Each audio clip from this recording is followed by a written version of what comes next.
아, 오늘은 그냥 번외편으로 우리 구독자님들 뵙게 되는 것 같습니다. 저희가 이제 그 방송을 사건 속으로 진행을 하면서 그 전에 있었던 사건, 뭐 중요 사건 이런 거 등등 하면서 사실상 최근에 막 그 일각에서 지금 우리 사회에서 막 벌어지고 있는 각종 사건 같은 거는 이제 좀 배제하고 하지 않았었어요. 뭐 어지간만 하면 이제 뭐 추후에 이렇게 또 해도 되겠다 이런 생각을 했는데, 최근에는 도저히 제가 중간에 브리핑 한 번 정도 안 하면 안 될 것 같은 사건 사고가 빈발하는 바람에 제가 오늘 좀 나서서 몇 가지 좀 브리핑을 좀 해드리고자 합니다. 뭐 너무나 뭐 우리 구독자님들 잘 아시겠지만 요 며칠 사이에 스토킹 살인 사건 심각할 정도로 계속해서 발생했죠. 그 바람에 뭐 좀 사회가 엄청 시끄럽고 뭐 또 대통령의 뭐 질책이 뭐 있고 뭐 또 경찰청에서는 뭐 연계성 범죄 관련돼서 관계성 범죄 관련돼 가지고 다시 전수조사를 하고 뭐 재점검을 하겠다 뭐 지금 이거 요란스러운데요. 그 배경과 관련돼서 이제 몇 가지 좀 얘기를 할게요. 먼저 먼저 발생한 게 제가 보니까 의정부에서 발생했던 스토킹 살해 사건이에요. 이 사건 지금 내용을 좀 봤더니 이 사건은 발생한 거는 2025년 7월 26일 날 17시 15분이에요. 그러니까 오후 5시 15분경에 의정부시, 지금 제가 방송하고 있는 이 동네 인근입니다. 제가 어딘지 알겠는데요. 의정부시 한 그 노인 보호센터에서 살인 사건이 발생하게 됐어요. 그 당시에 그 노인 보호센터에서 근무하고 있던 50대 여성이 60대 남성으로부터 흉기 공격을 받아가지고 병원으로 옮겼지만 사망한 그런 사건이 발생했고요. 그 사건이 발생하니까 이제 경찰이 출동해가지고 용의자를 바로 특정을 했어요. 그 용의자는 이 여성과 약 1년 정도 노인 보호센터에서 근무했던 동료 운전기사였다고 그래요. 그 사람인 걸로 이렇게 이제 확인이 돼서 경찰이 그 사람이 이제 그 살해 후 도주한 방향 CCTV를 역추적하면서 따라가다 보니까 그 사람이 서울 그 수락산, 의정부하고 상계동 쪽하고 연결되는 그 지점이 이렇게 이어진 그 수락산으로 도주한 게 나와요. 그래서 경찰이 즉시, 의정부 경찰서 직원들입니다. 한 경찰관 한 100여 명 이상을 동원을 해가지고 수락산을 수색을 했었어요. 그런데 그럼에도 불구하고 이제 발견하지 못하고 있다가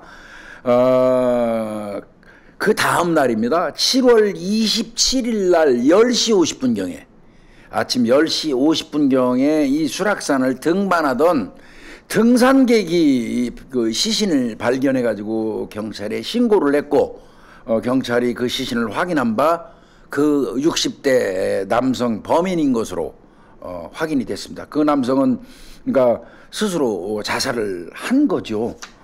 그래서 이제 뭐 이게 저 사건화가 됐는데 이 조사하는 과정에서 내용을 보니까 이게 심각해요. 이 남성이 처음이 아니었던 겁니다. 이 남성 같은 경우에는 지난 3월 14일 날 이 여성이 근무하는 그 이 노인보호센터에 찾아와 가지고 첫 번째로 행패를 한번 부린 적이 있어요. 그래서 그때 경찰이 출동해 가지고 첫 신고 때는 뭐 다치거나 이런 건 없었던 것 같습니다. 그래서 첫 신고 때는 경고 조치로 아마 이 종료가 됐던 것 같아요. 아까 말씀드린 것처럼 이 두 사람은요, 1년 동안 이 해당 노인보호센터에서 같이 근무했던 동료고요. 운전기사였다고 그러고요. 남성 같은 경우는. 그러다가 이제 이 남성은 작년 12월 달에 퇴사를 했다는 거예요. 그러고 이제 정리가 됐는데 그 이후에 이제 이 여성을 쫓아다니면서 스토킹을 한 거죠. 그 첫 범죄가 조금 전에 말씀드렸던 3월 14일 날 이 여성의 직장으로 찾아와 가지고 행패를 한번 부려서 신고됐다가 그때는 경고 조치로 끝났고, 그리고 한 두어 달이 흘렀어요. 5월 25일 날 문자를 열심히 보냅니다. 이 여성한테. 이건 명백히 스토킹이죠. 그래서 그때 이제 경찰이 스토킹 경고장을 발부합니다. 경고장. 경고장을 발부했고 아마 그 즈음에 스마트워치가 지급된 걸로 보여집니다. 그래서 이제 한동안 말이 없다가 또 두 달이 흘렀어요. 이 사람 두 달백이에요. 3월 14일, 5월 25일, 그리고 이제 7월 20일이 됐어요. 7월 20일 날에는 이 여성의 집에 찾아가 가지고 행패를 부립니다. 이 남성이. 그래서 그때 이제 이 여성이 가지고 있던 스마트워치로 경찰에 신고를 해요. 그래서 현장에 출동한 경찰관들이 현행범 체포를 합니다. 현행범 체포를 하고요. 그때 이제 경찰이 이 검찰에다가 잠정조치 신청을 합니다. 잠정조치 신청. 이 잠정조치 신청이라는 거는요, 뭐 1호부터 4호까지 이렇게 뭐 이제 있어요. 보면은 뭐 1호는 이제 서면으로 경고하는 거, 2호는 뭐 이제 SNS 뭐 문자, 전화 이런 거 접근 못하게 하는 거, 뭐 이런 거 등등등등 해가지고, 그래도 말 안 들으면 4호는 구치소나 유치장에다가 길게는 한 달 정도 유치 가둬놓는 거죠. 구속이나 마찬가지예요. 그런 조치를 취할 수 있는 게 잠정 조치거든요. 근데 이 잠정 조치는 아주 세부적으로 명기가 되어 있기 때문에 절차가 까다롭습니다. 그래서 이런 경우는 경찰에서 검사한테 신청하고 검사가 법원에 청구해서 그 승낙이 되는 건데요. 이번 같은 경우에 잠정 조치를 경찰이 심각하다고 보고 신청을 했는데 검사가 스토킹 행위가 지속적이거나 반복적이지 않다. 그래서 전 이게 이해가 안 가는 부분이에요. 검사는 어떤 거를 근거로 해서 지속적이지도 않고 반복적이지도 않다고 했을까요? 3월 14일, 5월 25일, 7월 20일 이렇게 계속 지금 두 달 간격으로 쫓아다니고 문자 보내고 행패를 했잖아요. 그럼에도 불구하고 스토킹 행위가 지속적이거나 반복적이지 않다 하는 이유로 검사가 검사선에서 기각을 해버린 겁니다. 그러니까 뭐 법원에 올라갈 이유도 없는 거죠. 그렇게 잠정 조치는 정리가 됐고요. 그때 경찰이 신청했던 게 긴급 응급 조치라는 게 있었어요. 일단 경찰선에서 빨리 할 수 있는 범위 내에서 한 게 뭐였냐면 바로 긴급 응급 조치인데, 이건 뭐냐면 주거지라든지 직장 100m 이내에 이제 접근 못하게 하는 거예요. 그리고 이제 전화나 문자나 편지나 이런 통신수단을 이용해서 접근하지 못하게 하는 거, 요거를 경찰이 직권으로 못하게 하는 거, 이게 긴급 응급 조치거든요. 이 긴급 응급 조치는 경찰이 먼저 하고 난 다음에 검사한테 이제 사후 승인을 받습니다. 요거는 승인이 된 것 같아요. 요거는 검사가 승인해 준 것 같은데, 경찰 입장에서는 아무래도 더 불안하다 판단해가지고 잠정 조치, 아까 말씀드린 것처럼 1호부터 4호까지 돼 있는 걸 아마 조치를 했는데 검사가 기각을 했던 모양입니다.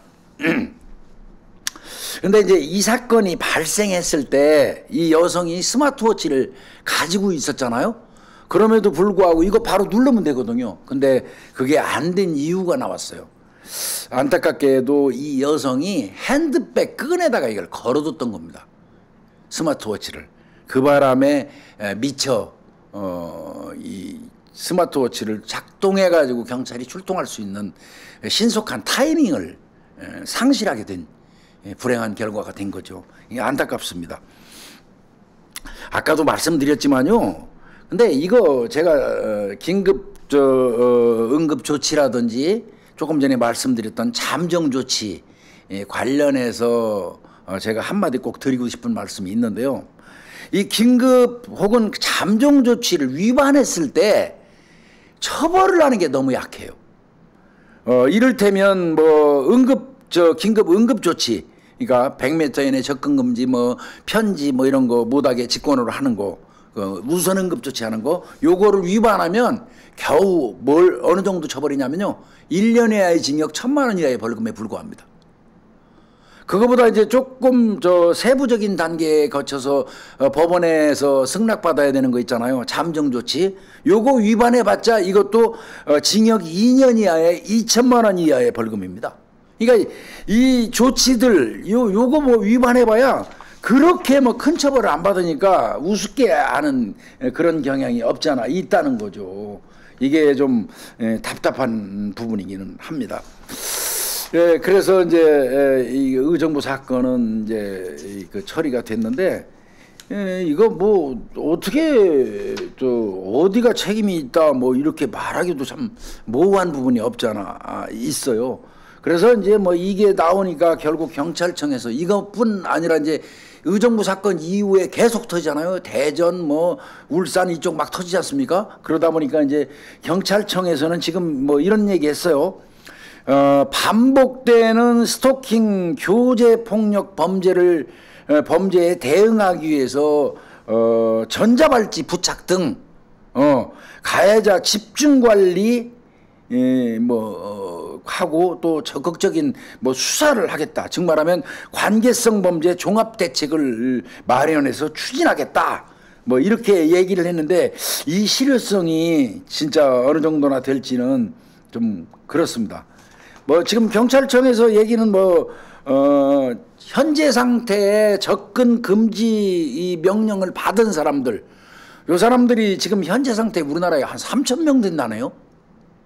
한 3,000명 가까이 되는데 요 사람들을 전수조사해 가지고 이들이 피해자한테 접근을 하는지 여부, 뭐 또 위험한 물건을 소지하고 있는지 알아보기 위해서 수시로 검문 검색한다. 이 사람들을 대상으로 뭐 이런 식으로 대상자 전수조사를 하겠다. 뭐 이렇게 얘기를 했는데 글쎄 이게 어느 정도나 실효성이 있을지는 너무 사후약방문 같은 그런 느낌이 들어서요. 실효성은 좀 의심스럽습니다. 그럼에도 불구하고 근데 이제 이게 지속적으로 할 수 있느냐의 문제거든요. 사실은 이 3,000명 가까이 되는 접근 금지라든지 이런 거 받은 사람들을 전자발찌 부착하고 있는 스토킹 범죄로 이런 인간들에 대해서 한 3,000명이 넘는데 경찰이 지금 말하는 것처럼 뭐 1대1 감시에 쉽게 얘기해서 그 쫓아다니면서 감시하고 추궁하고 전수검사한다는데 이게 앞으로도 다른 범죄는 일체 경찰이 안 하고 이것만 집중적으로 매달려서 할 수 있을까요? 이거는 보다 어떤 근본적인 어떤 그 대책을 세우는 게 옳지요. 그래서 제가 늘 말씀드리지만요. 스토킹 범죄라든지 이런 거 관련돼서는요. 가해자, 피해자 양쪽에 스마트워치 양방향으로 주고요. 100m 안에 들어가면 삑 소리 울려갖고 본인 또는 피해자, 그러니까 여성 측이건 남성 측이건 각각 둘 다 통보가 가게 되고 접근하는 놈한테도 울리고 접근 당하는 사람한테도 울리고 또 경찰에도 동시에 울려가지고 이게 컨트롤되는 전자발찌 내지는 그 스마트워치 시스템이 구축되어야 된다고 봐요. 그리고 그 비용은 명백히 원인을 제공한 사람한테 청구되도록 이거 하는 게 현재로서는 제가 아무리 찾아봐도 가장 효율적인 방법이라는 생각이 듭니다. 이렇게 뭐 짧은 기간에 뭐 3,000명 가까이 되는데 한꺼번에 전수조사 뭐 1대1 감시 우르르 해서 그거 언제까지 할 건데요? 그것만 할 건가요? 경찰 직무가 그거밖에 없나요? 이런 부분도 좀 생각해 볼 필요가 있다는 거고요. 자, 이렇게 의정부 사건이 7월 26일 날 발생하고 났는데 그렇지 않아도 이제 이것 때문에 시끌시끌하던 중인데 바로 그 다음 날이에요. 7월 28일입니다. 7월 28일 날 15시 40분경이에요. 15시 40분경에 울산 북구에 있는 한 병원 주차장에서 30대 남성이 자신한테 결별을 통보한 20대 여성에게 달려들어 가지고 흉기 공격을 했어요. 다행히 이 여성 같은 경우는 현장에서 사망을 한 건 아니고 병원으로 이송 조치돼서 수술을 받고 중태 상태에 있는데 지금 아직 뭐 의식이 깨어나지 못한 거로 보입니다만은 그 이 남성 같은 경우는 보니까 이 여성이 아마 병원 쪽에 근무를 하는 것 같아요. 울산 북구의 한 병원 주차장이거든요. 근데 여기 이 남성이요, 거기서 1시간 넘게 그 여성이 나올 때까지 기다렸다는 겁니다. 그리고 이 남성의 집은요, 이 병원 주차장에서 한 14km 정도 떨어진 곳이래요.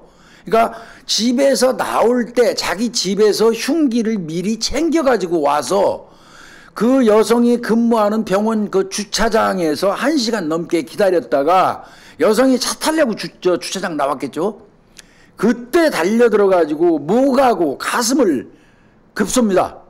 목과 가슴을 공격을 해가지고 이렇게 중태 빠뜨린 겁니다.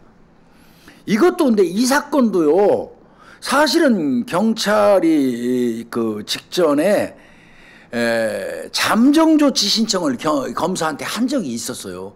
그런데 그때도 검사가 기각을 했습니다. 잠정 조치 기각이 있었어요.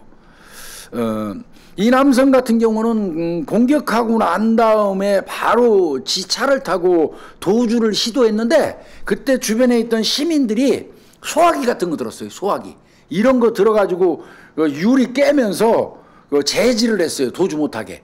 그리고 그 사이에 출동한 경찰이 현장에서 현행범 체포할 수 있었던 겁니다. 그러니까 우리 시민들의 어떤 그 시민정신이 돋보이는 그런 또 사례이기도 해요, 한편으로는.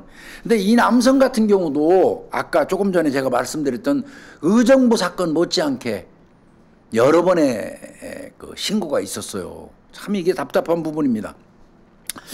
이 범죄자 같은 경우는 지난 3일 날 7월 3일이 되겠죠.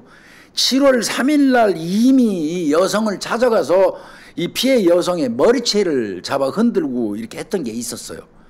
그래서 이제 경찰이 현장에 출동해서 그 처벌을 하려고 그랬는데 이때는 여성분이 아마 최초였던 것 같습니다. 용서한 것 같아요. 그냥 처벌 불원서를 작성했어요. 처벌을 원치 않는다. 그 바람에 이제 그때 3일 날은 경찰이 출동해서 경고 조치로 끝내버렸습니다. 경고 조치를 하고 정리를 했고요. 그렇게 했으면 하지 말아야 되는데 이 나쁜 놈 새끼가 3일이니까 6일 지났죠. 9일 날 이 여성 집으로 또 쫓아가서 행패 부리고 스토킹을 합니다. 이런 게 또 있었고요. 그리고 이제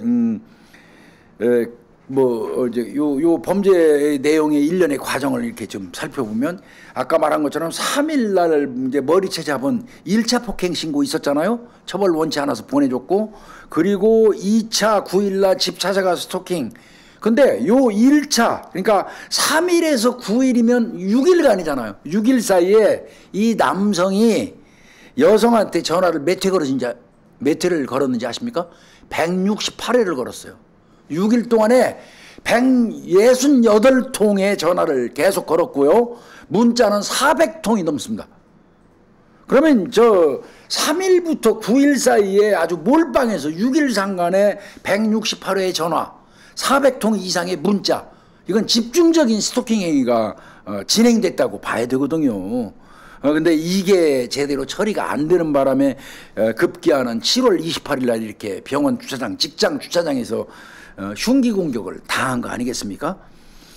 이때도요, 7월 3일, 7월 9일 이런 게 있다 보니까 그 168통 400회 문자 이거 경찰이 확인을 한 거예요.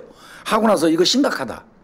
경찰이 그렇게 본 거예요. 그래서 7월 14일 날 검찰에다가 얘는 잠정조치 4호가 뭐냐면요, 유치장 혹은 구치소에 일시 유치하는 겁니다.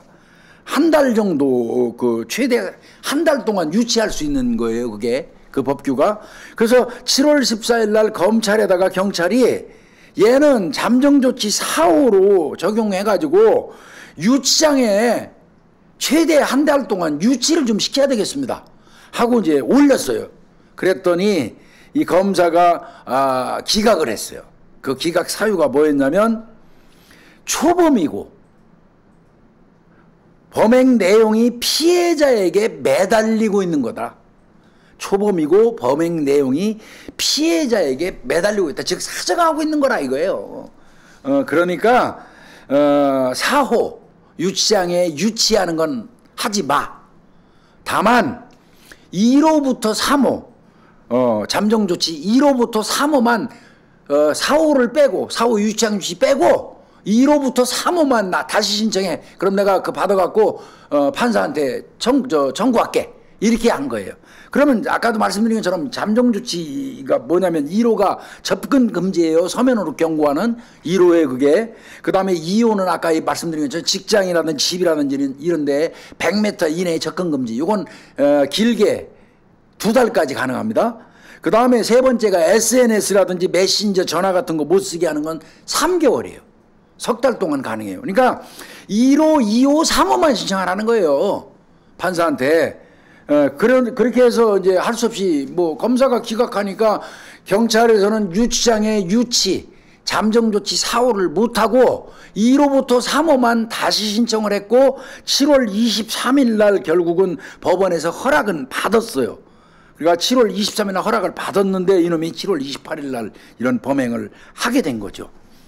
이게 이제 울산 이 북구에서 발생했던 스토킹 살인미수 사건입니다. 이건 교제폭력 스토킹 살인미수 사건이에요.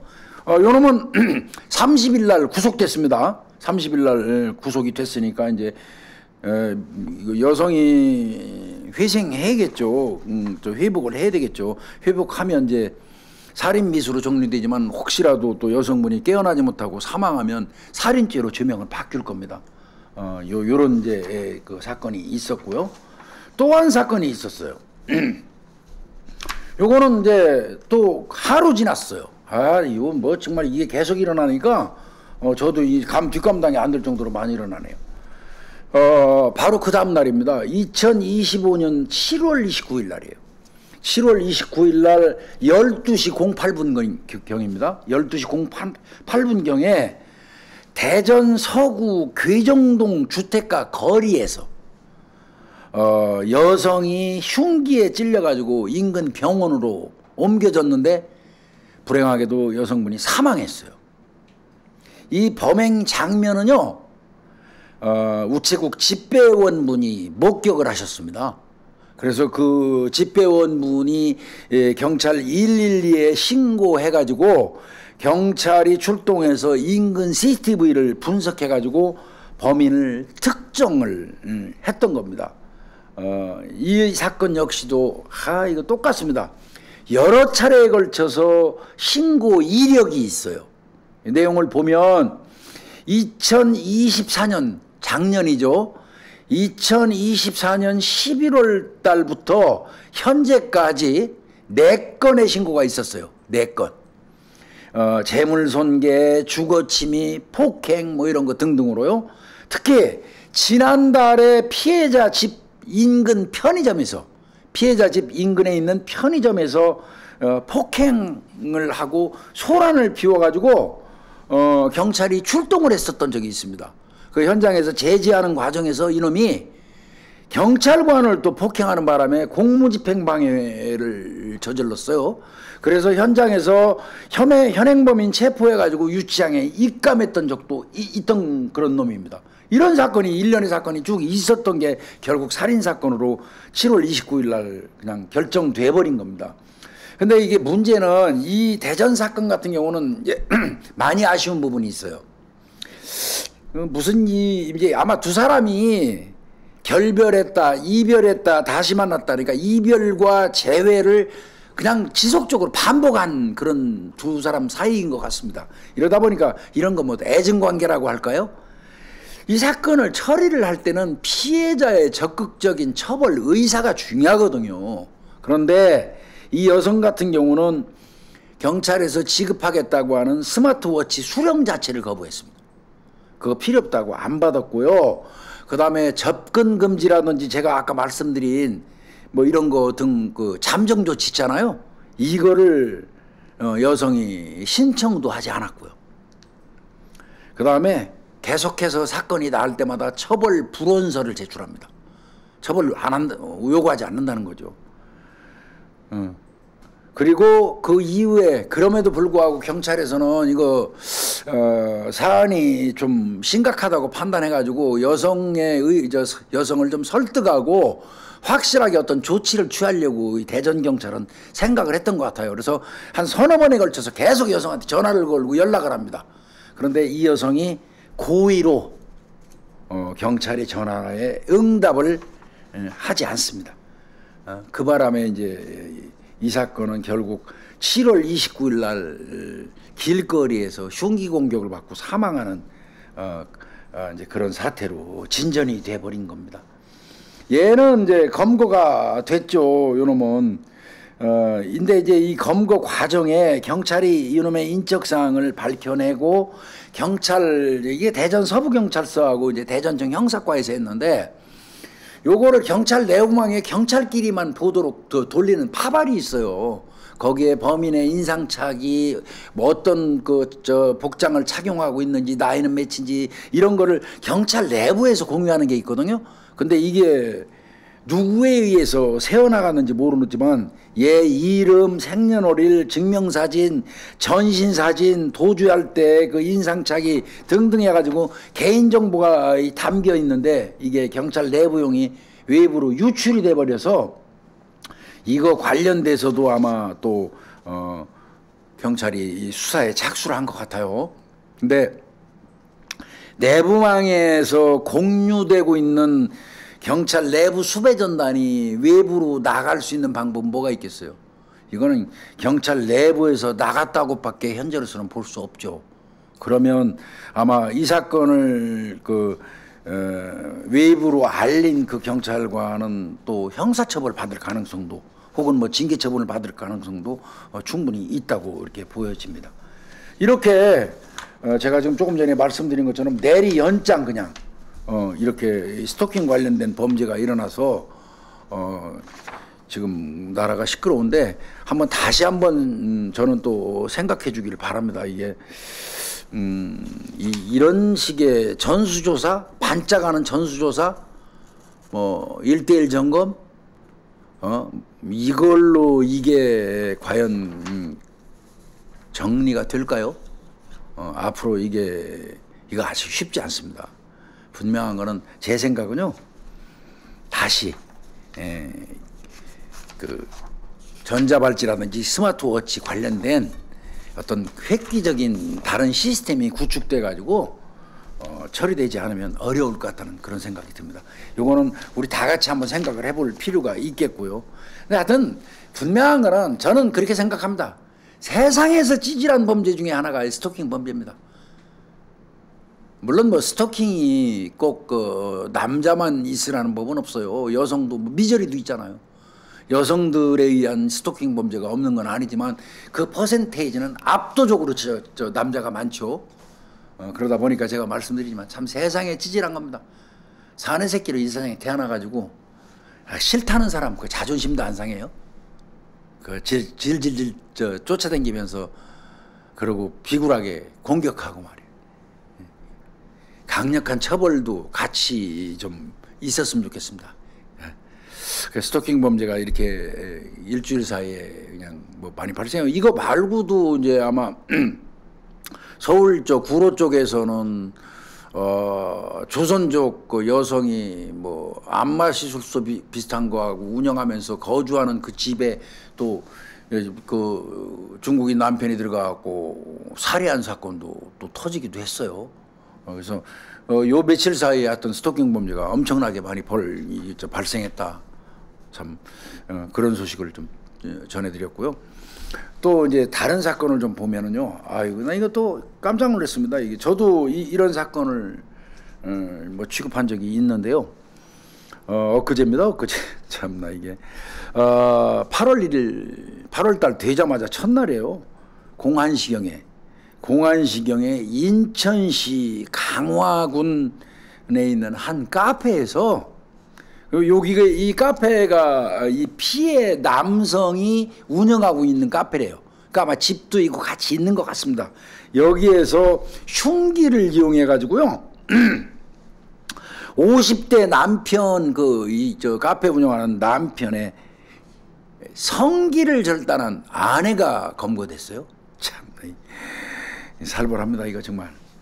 결국 이거는 뭐 살인미수로 엮이게 된 건데요. 이때 이 카페는 이 아내, 그러니까 공격을 한 흉기로 성기를 절단한 아내하고 그 다음에 그 아내 사위입니다. 사위라 그러면 아내 사위면 그 피해자 사위도 되죠. 사위가 그러니까 어머니 편 들은 거죠. 사위도 같이 있었는데 사위가 아마 어머니의 범행을 도와주기 위해서 묶어준 모양입니다. 장인어른을. 이게 뭐 이런 거지 같은 경우가 다 있는지 모르겠습니다만은 이거 보면서 혈압이 팍 올라오더라고요. 이게 사위라는 놈의 새끼가 똑같이 부모인데 뭐 아무리 어느 쪽으로 편중됐다고 해가지고 장인을 갖다가 묶어? 세상이 뭐가 진짜 잘못 돌아가는 거야. 그 묶어준 상태에서 결박당하니까 여성이 혼자서 무슨 재주로 그 자기 남편 성기 그 소중이라고 할게요. 자기 그 남편 소중이를 절단할 수 있겠어요? 이 사유라는 놈이 묶어줬기 때문에 가능했던 것 같습니다. 이거 죽습니다. 이거 즉시 응급 조치 안 하면 진짜 이거는 과다출혈로 사망해요. 제가 예전에 형사하던 시절에 박모 씨라는 사람이 골목에서 가위로 이 중요 부위 절단돼 가지고 병원으로 옮기는 과정에서 과다출혈로 사망한 그런 사건을 취급해 본 적도 있는데 대체로 이 성기 절단당하는 사람들이 바람기가 많은 사람들인 건 공통적이에요. 그거는 그래서 아마 그 부위가 집중 공격의 대상이 되는 건 어쩔 수 없는 사실인 것 같습니다. 저도 그때 그 사건 하면서 그 남성 중요 부위 잘려나간 거 찾느라고 밤새도록 골목 수색하던 그런 기억이 있습니다. 못 찾았어요. 짐작컨대 뭐 고양이나 뭐 이런 게 물어간 걸로 보입니다. 그런 사건을 한 적이 있는데 이 사건 같은 경우는 이제 아마 현장에서 그런 집안 내에서 이런 일이 있었기 때문에 즉시 이 사람은 뭐 119로 병원에 옮겨져 가지고 수술을 받고 그래서 이제 생명에 지장은 없는 것 같아요. 뭐 잘린 부위 같은 경우는 시간만 오래 끌었지 않았다면 바로 봉합 시술이 가능합니다. 그러니까 아마 되살릴 수 있을 것 같은 생각이 들고요. 이 여성 같은 경우 자기 남편 그런 성기 공격한 거에 대해서 이유를 말했네요. 경찰에. 외도가 의심돼서 범행했답니다. 외도가. 그러니까 남편이 바람 피우는 게 의심이 돼서 이런 짓을 했다는 거예요. 참 무섭긴 합니다. 예, 무섭습니다.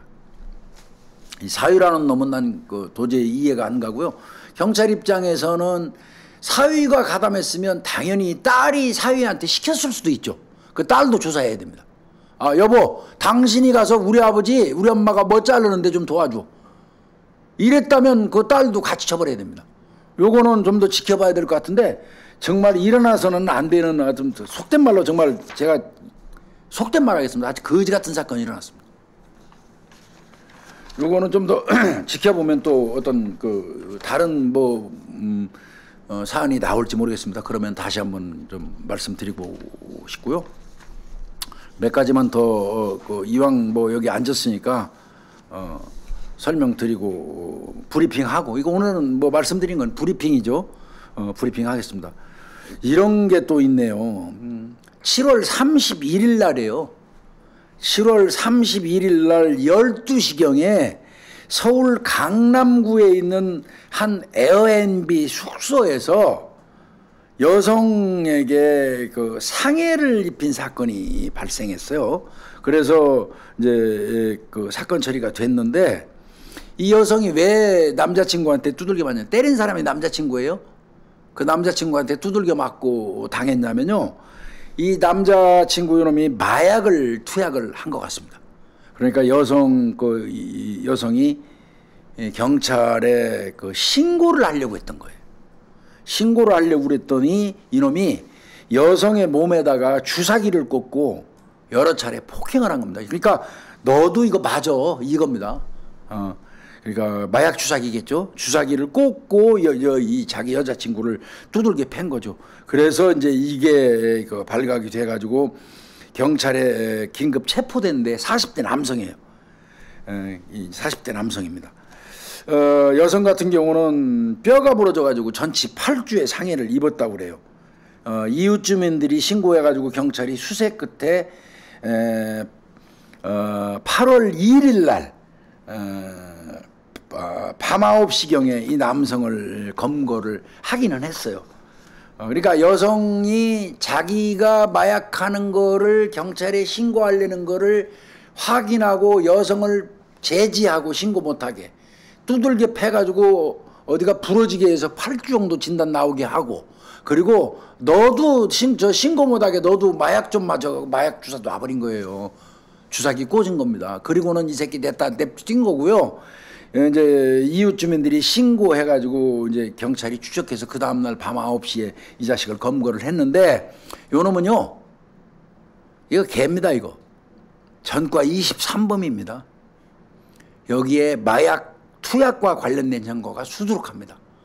이건 내가 볼 때 가능성이 없는 인생입니다. 얘한테는 큰 기대 안 하는 게 좋을 것 같습니다. 대한민국 국민으로서 이런 사람은 정말 그래서 서울 수서경찰서는 얘한테 마약류관리법 위반하고 상해 혐의로 구속영장을 신청했습니다. 이거야 뭐 볼 것도 없이 가서 좀 살아야 되겠죠. 이런 놈도 다 있습니다. 이런 사건이 또 있었고요. 이거는 가슴이 아픈 사건이에요. 이거 보면서 깜짝 놀랐습니다. 이게 가능한 얘기인지 모르겠습니다. 이게 자신의 처지를 비관을 했어요. 그래가지고 자기 자녀를 살해하려고 했던 어떤 여성이 징역 2년 6개월을 받았다는 내용이에요. 이게 참. 대구지방법원 포항지원 형사 1부입니다. 박광선 부장판사가 7월 31일 날 이제 그 선고를 한 건데요. 살인미수죄하고요, 아동복지법 위반, 괄호 열고 아동 유기 또는 방임이에요. 이 혐의로 기소된 이 엄마, 이 여성에게 이렇게 징역 2년 6개월을 선고하고 40시간 아동학대 치료 프로그램 이수, 또 5년 동안 아동과 관련된 그 기관의 취업 제한 명령을 때렸거든요. 근데 이 내용을 봤더니 이 여자가 속된 말로 알코올 중독자입니다. 좋게 표현하면 알코올 의존 증후군이지만 그냥 쉽게 얘기해서 알코올 중독자예요. 알코올 중독에다가 이 여자가 우울증이 있답니다. 근데 내가 볼 때는 알코올에 쩔어 살면 우울증은 생길 것 같습니다. 하여튼 알코올 중독의 우울증으로 입원 치료를 이제 좀 받고 그러는 바람에 이 법정에서 법정 구속이 안 된 거예요. 2년 6월 지금 선고하고도. 근데 이 여자가 술에 취해가지고 작년 6월 달에요. 이거 살벌해요, 진짜. 작년 6월 달에 집에서 자기한테 10대 자녀 2명이 있답니다. 얘들을 죽이려다가 중간에 멈추고요. 이미 시도를 했기 때문에 다쳤겠죠. 그래서 스스로 119에 신고하면서 미수에 그친 혐의예요. 그러니까 살인미수죄가 되는 거죠.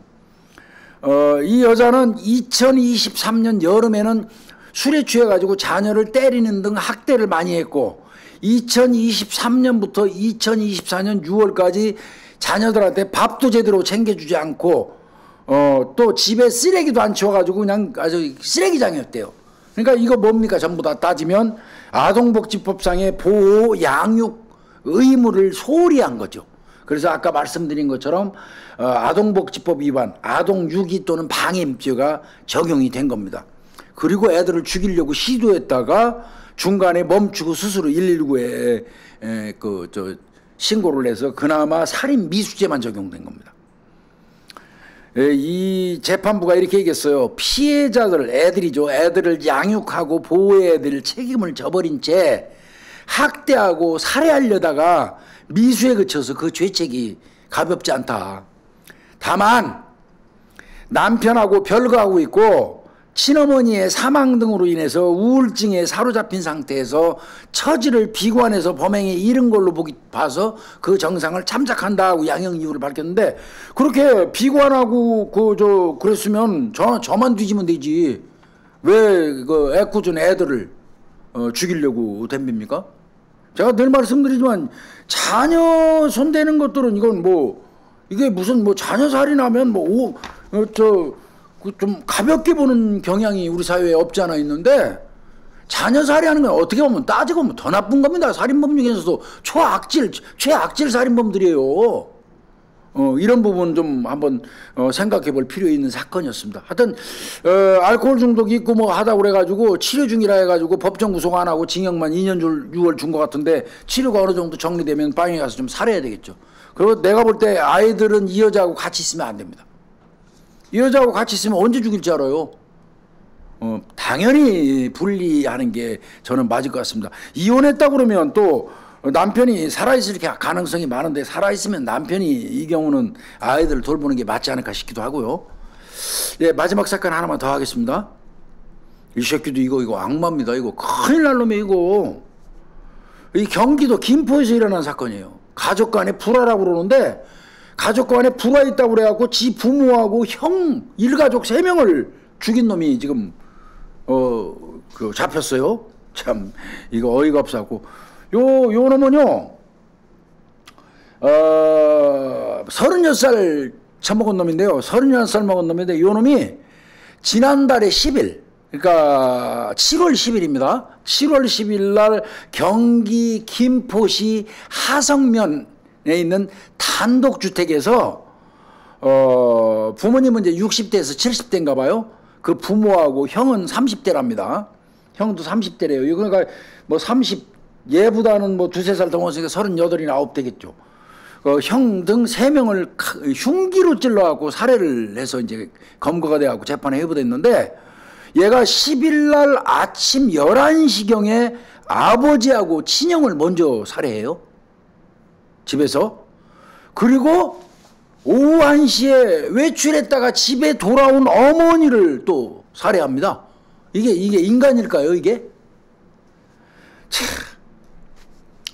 그리고 이제 지는 그 3사람 죽여서 다 형하고 아버지는 방 안에 두고 엄마는 부엌에다가 그대로 놔둔 거예요. 그리고 난 다음에 지는 자빠져요, 집에서. 그런데 그 피자죽을 본 이웃집 주민이 지난달 11일 날 그 01시 54분경에 집 앞에 피자국이 있다고, 어머니 지인이에요.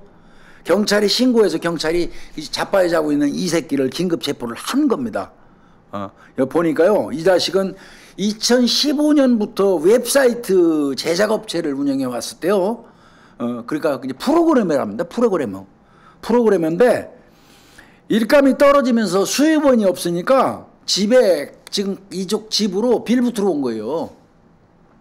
그러니까 올해 6월 달부터 집에 와서 형하고 부모님하고 같이 그 집에서 빌부터 살아왔던 거예요.